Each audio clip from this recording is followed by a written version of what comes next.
E a questão da igreja? Existem coisas que tu vê, geralmente, nas igrejas que são limites e que criam barreiras de crescimento? Por exemplo, questões entre os líderes daquela igreja, ou questões entre a membresia daquela igreja ter resistência com alguma coisa que faria a igreja crescer. O que são os problemas que tu vê mais comuns na igreja como um todo?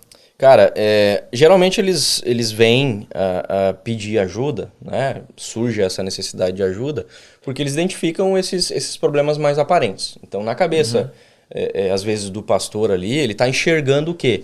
Ele enxerga uma frequência baixa, né? As pessoas não estão frequentando o culto. E aí, sei lá, uma igreja de 60 pessoas, 20 e poucas pessoas, 30 vão no culto. Às vezes revezam, uns vão no domingo, outros vão no outro. Aí ele percebe isso, ele percebe a frequência baixa na escola dominical, nos sistemas de ensino, sei lá, da igreja, nos eventos que a igreja promove. Então, frequência baixa, esse é o meu problema.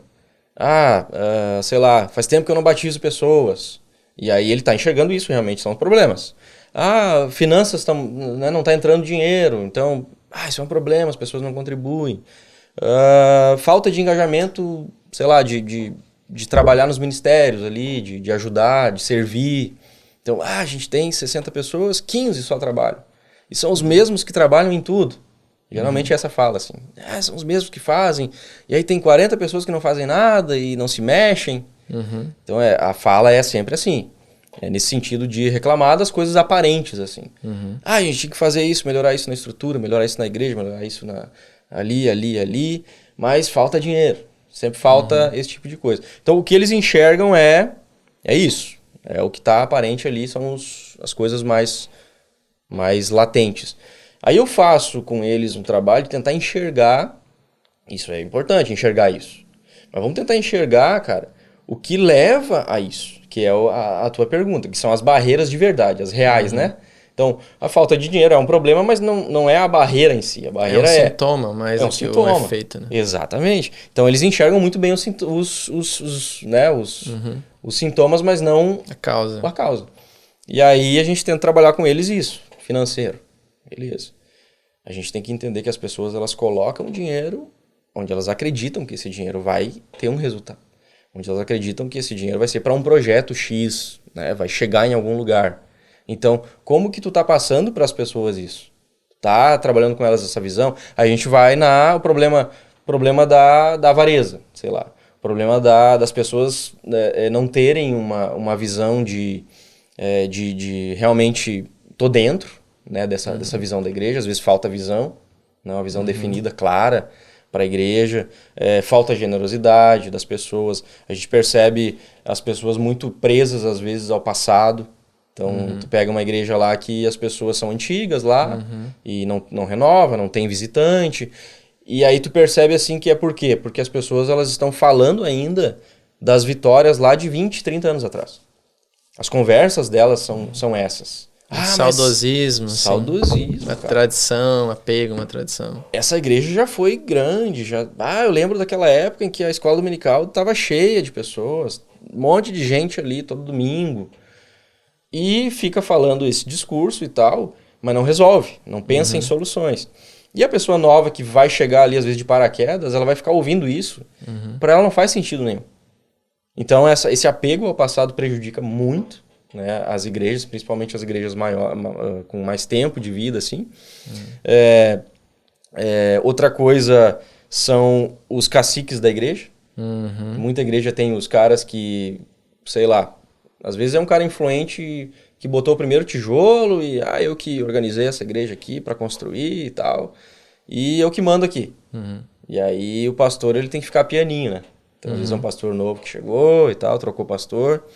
E aí ele tem que seguir aquilo que aquele cara falou. Às vezes é um cara que dá um dízimo alto e também é influente lá, influencia metade da igreja. E aí ele fica naquela de determinar para o pastor o que o pastor tem que fazer. Diz, pastor, aqui é assim, assim, assim. Aí o pastor tenta botar alguma coisinha, ele diz, não, isso não vai funcionar. Não vai funcionar porque ele não quer que funcione. Ou porque ele não vai fazer funcionar, não vai levar para as pessoas a visão nova, né, do pastor e tal. Também é um problema muito, muito comum. Rachas, né, divisões, essa coisa de facções. Tem N coisas assim que tu vai vendo que dificultam, que são problemas internos da igreja, né? Então, às vezes tem igreja com famílias, cara, que não se dão. Uns vão num domingo, outros vão no outro. Uns sentam de um lado, outros do outro. E se odeiam. Se odeiam. Então, tu pensa numa igreja onde ela é dividida pela maioria das pessoas. Como que um pastor vai trabalhar?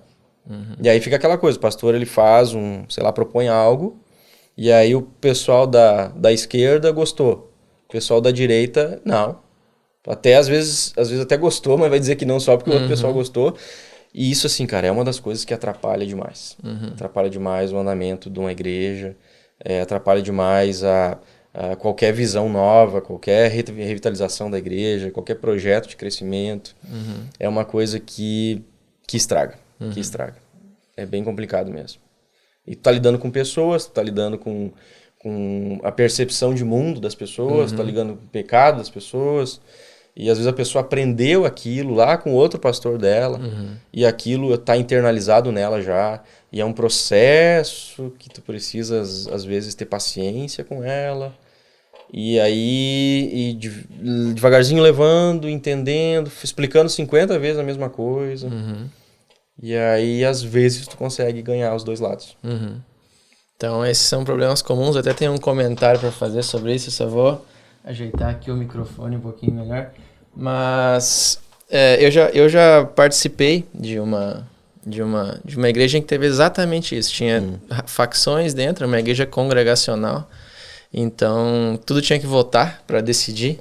Aí tinha facções lá dentro e o presbitério era dividido. Tinha algumas famílias muito poderosas ali que meio que dominavam a igreja. Então, eles contratavam um pastor e o pastor queria revitalizar, porque a igreja estava em declínio e era uma igreja enorme. E aí o pastor queria revitalizar e na reunião do presbitério os caras barravam e o pastor peitou o presbitério. E o presbitério, um dos famílias grandes, botou o dedo na cara do pastor dizendo, não, essa é a minha igreja. Então, isso aí é um exemplo para mim, quando tu falou dos caciques da igreja, pá, cara, eu vi isso acontecer e aí faz muitos anos que eu saí da igreja.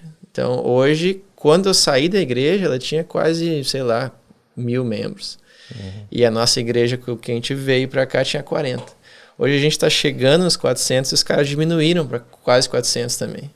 Então, inverteu, assim, por causa disso. Tinha famílias que dominaram a igreja e os pastores não conseguiram romper com isso. Cara. E eles destroem a igreja mesmo. Sim. Destroem a igreja. E aí é aquela coisa do pastor entender que ele tem que ser sensível, tá lidando com pessoas, mas ao mesmo tempo ele tem que ser firme com a verdade, com aquilo que é o que tem que ser feito. Né? É aquela coisa, tô lidando com alguém birrento.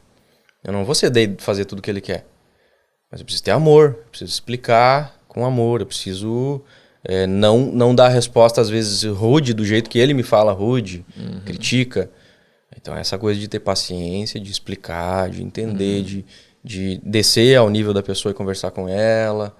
E aos pouquinhos ir ganhando. A tentativa é essa, sempre ganhar as pessoas, mesmo que elas estejam totalmente contra ti, falando mal de ti.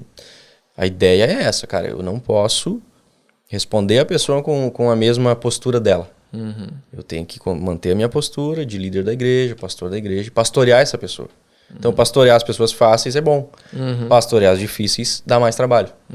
Mas não é impossível. Né? A gente vê muitos casos de pessoas que foram contra, né? Inclusive aqui na Betânia, onde a gente está aqui, e foram contrárias em algum momento ali e depois cederam, depois entenderam, porque tiveram um pastoreio, né? Um pastoreio de amor, de realmente, eu não posso abrir mão dessa verdade, desse jeito de fazer, não posso, mas eu te amo.